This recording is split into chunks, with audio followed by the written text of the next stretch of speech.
ইন্দিরা গান্ধী ভারতের সবচেয়ে পরিচিত প্রয়াত প্রধানমন্ত্রীদের একজন। এটা বিস্ময়কর যে যদিও সে এতটা পরিচিত, হিন্দুদের বিরুদ্ধে তার অপরাধ কিছু কিছু লোকই জানে। 1966 সালের লোকসভা নির্বাচনের আগে ইন্দিরা গান্ধী নির্বাচনে জয়ী হওয়ার জন্য দুই হিন্দু সাধুর আশীর্বাদ চেয়েছিলেন, যা সে সময়ে একটি অন্ধকার সম্ভাবনার মতো দেখাচ্ছিল। দুই সাধক ছিলেন স্বামী কারপাত্রিজি ও আচার্য বিনোবা ভাবে।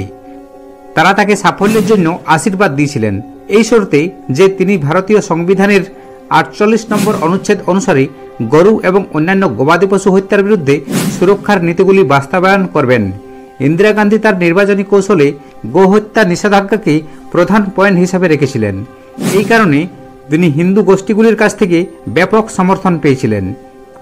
কৃষি ও পশুপালনের সংগঠন রাষ্ট্র আধুনিক ও বৈজ্ঞানিক ধারায় কৃষি ও পশুপালনকে সংগঠিত করার চেষ্টা করবে এবং বিশেষ করে জাত সংরক্ষণ ও উন্নতির জন্য পদক্ষেপ নেবে এবং গরু ও বাছুর এবং অন্যান্য দুগ্ধবধ করা নিষিদ্ধ করবে।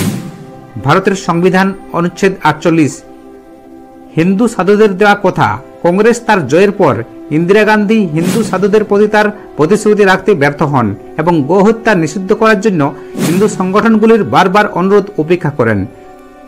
সে সময় প্রতিদিন আনুমানিক 15,000 গরু জবাই করা হতো।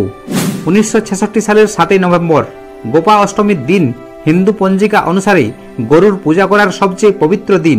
হিন্দু সাধু এবং গৌরক্ষকদের একটি বিশাল জনতা গোহত্যা নিষিদ্ধ করার দাবিতে সংসদের সামনে বিক্ষোভ করেছিল। অনেক হিন্দু সাধু উপবাস করেন এবং শান্তিপূর্ণ প্রতিবাদ করেন। সরকারি সংখ্যা ছিল যে 10,000 বিক্ষোভকারী জড়ো হয়েছিল, কিন্তু আনুষ্ঠানিকভাবে বলে যে 3 থেকে 7 লক্ষ ভারতীয় সংসদের বাইরে জোগাড় হয়েছিল। বিক্ষোভকারীদের মধ্যে নারী, শিশু, সাধু এবং সংঘ, হিন্দু মহাসভা, আচার্য সমাজ, সনাতন ধর্মসভার মতো সংগঠনের প্রধানরা অন্তর্ভুক্ত ছিল। হিন্দু সংগঠনের প্রধান এবং তাদের অনুগামীদের সমন্বয়ে গৌরক্ষা মহাভিযান সমিতি নামে পরিচিত এই সমাবেশটি চলমান সংসদ অধিবেশনে গরু জবাই নিষিদ্ধের জন্য একটি স্মারকলিপি পেশ করার চেষ্টা করেছিলেন। একজন সাংবাদিকের বিবরণ অনুসারে সহিংসতা ঘটাতে এবং শান্তিপূর্ণ বিক্ষোভকে ব্যাহত করতে প্রতিবাদকারীদের দলে কিছু গুন্ডাকে কৌশলে যুক্ত করা হয়েছিল। তিনি যুক্তি দিয়েছিলেন, হিন্দু নেতারা যদি সহিংস কাজ করতে চাইতেন তবে তারা প্রতিবাদে তাদের সাথে নারী ও শিশুদের জড়ো করতেন না। উস্কানিকারীরা সংসদে প্রবেশের চেষ্টা করে তখন পুলিশ পুরো দলের উপর লাঠিচার্জ এবং কাঁদন গ্যাস নিক্ষেপ করে উত্তাল জনতাকে সংযত করতে না পেরে তারা তখন জনতাকে লক্ষ্য করে গুলি চালায়, নির্বিচারে হিন্দুদের হত্যা করে। এরপরে 48 ঘন্টা কারফিউ জারি করা হয়েছিল, যেখানে হিন্দু গোষ্ঠীগুলি দিল্লিতে তৎকালীন কংগ্রেস সভাপতির বাসভবনেও আক্রমণ করেছিল। আবারও হিন্দুদের উপর গুলি চালানো হয়। ম্যাগাজিন দ্বারা প্রদত্ত সবচেয়ে রক্ষণশীল অনুমান হল যে 375 হিন্দুকে হত্যা করা হয়েছিল, তবে প্রাথমিক তথ্য বলছে যে প্রতিবাদে 5,000-এরও বেশি হিন্দুকে নির্মমভাবে হত্যা করা হয়েছিল এবং আরও অনেক আহত হয়েছিল। ধারণা করা হচ্ছে ঘটনার পর নিহত হিন্দুদের নির্মমভাবে তাকে বোঝাই করে রাতের অন্ধকারে দিল্লির বাইরে রিজ এলাকায় নিয়ে যাওয়া হয়। তাদের মধ্যে কেউ বেঁচে আছে কিনা তা পরীক্ষা না করেই তাদের পুড়িয়ে ফেলা হয়। গণহত্যার প্রমাণ ধ্বংস করা হয়েছে। ইন্দিরা গান্ধী সরকার গণহত্যার সমস্ত প্রত্যক্ষদর্শীকে দিল্লির উপকণ্ঠে অপসারণের জন্য আনুমানিক 5,000 বাস এবং সামরিক ট্রাক মোতায়েন করেছিল, যাতে গণহত্যার খবর থাকে এবং তথ্যের কোনো উৎস সহজে পাওয়া না যায়। ঘটনার কোনো সংবাদ সাংবাদিক ও গণমাধ্যমকে প্রকাশ করতে দেয়নি সরকার। একজন সাংবাদিক মনমোহন শর্মা যদিও পরে একটি বিবৃতি দিয়েছিলেন যে এমনকি গণহত্যার প্রমাণও ইন্দিরা গান্ধী সরকার ধ্বংস করেছে। সরকার মিডিয়াকে স্পষ্টভাবে নির্দেশ দিয়েছিল যে যে কোনো ব্যক্তিগত প্রতিবেদনের অনুমতি দেওয়া হবে না এবং শুধুমাত্র সরকার প্রেস বিজ্ঞপ্তি মৌখিকভাবে প্রকাশ করতে পারবে। ভারতের তৎকালীন প্রধানমন্ত্রী ইন্দিরা গান্ধী হামলার জন্য কোনো দায়ভার নিতে অস্বীকার করেন।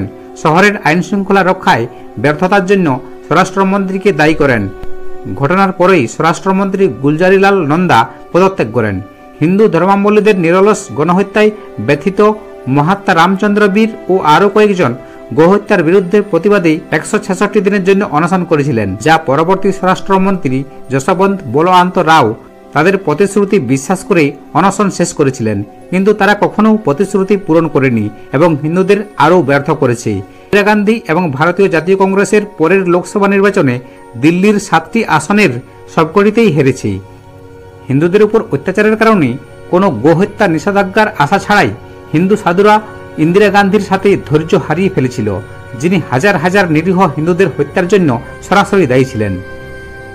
স্বামী কারপাত্রিজি তাকে অভিশাপ দিয়েছিলেন, যেভাবে তিনি হিন্দুদের হত্যা করেছিলেন সেইভাবেই গোপা অষ্টমীর দিন তার সমস্ত পরিবার ধ্বংস হয়ে যাবে। তার কথাই সত্য। এই অভিশাপের কারণেই ইন্দিরা গান্ধীকে তার নিজের দেহরক্ষীর নৃশংস গুলিতে খুন হতে হয়েছিল 1984 সালের 31 অক্টোবর গোপা অষ্টমীর দিন। তার দুই ছেলে রাজীব গান্ধী ও সঞ্জয় গান্ধী।